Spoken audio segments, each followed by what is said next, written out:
আর বন্ধুরা, চলে আসলাম দুপুরের রান্না নিয়ে।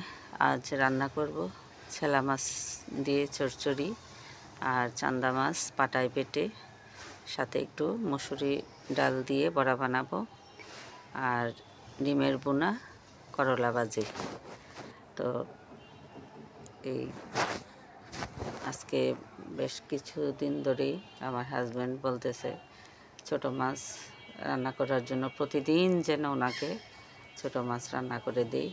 তো ছোট মাছ আসলে ওই যে কাটা কুটির যে একটা ঝামেলা, এটা বড় যন্ত্রণার, কারণ অনেকটা সময় বের করতে হয় ছোট মাছটা কেটে কুটে রাখতে, যার কারণে ইচ্ছা থাকলেও অনেক সময় আনি না।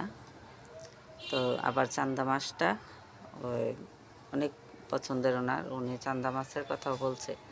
তো চান্দা মাছ ওই একদিন একটু ভেজে দিছি, আর আজকে যেগুলি একেবারে ছোট, মানে ভাজলেও খাওয়া যাবে না, এত কাটা। পরে ভাবলাম যে এগুলিরে এই পাটায় বেটে নেই। পরে পাটায় বেটে একটু ডালও সাথে দিলাম বেটে, সব ধরনের মশলা একটু একটু দিয়ে, আর পেঁয়াজ কাঁচামরিচ দিয়ে বড়া বানিয়ে দেব। তো আর যে চেলা মাছটা, এগুলি মানে চামিচ ধরা যাবে না, ভেঙে যাবে। হালকা করে একটু শুধু নেড়ে দেব একটু জল দিয়ে।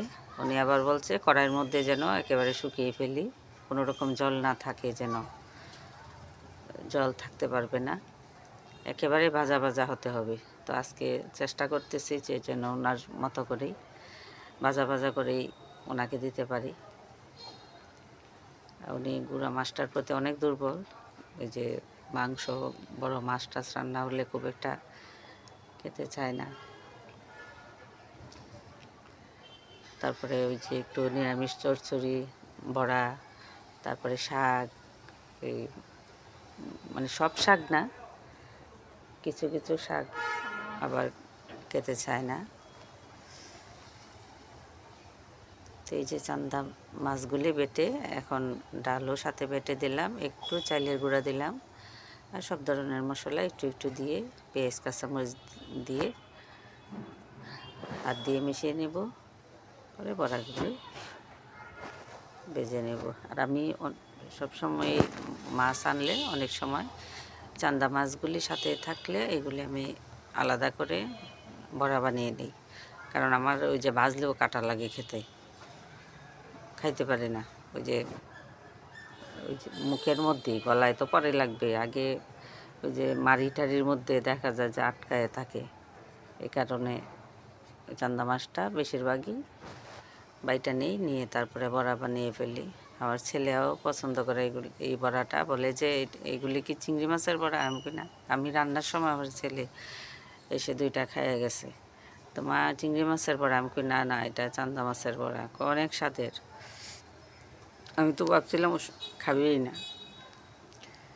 তো দুপুরে রান্না শেষ, খাবার শুরু হয়ে গেল।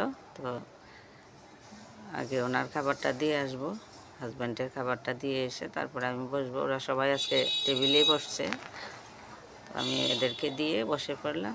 আজ এই পর্যন্তই। ভালো থাকবেন, সুস্থ থাকবেন, আমার পাশে থাকবেন। ধন্যবাদ সবাইকে।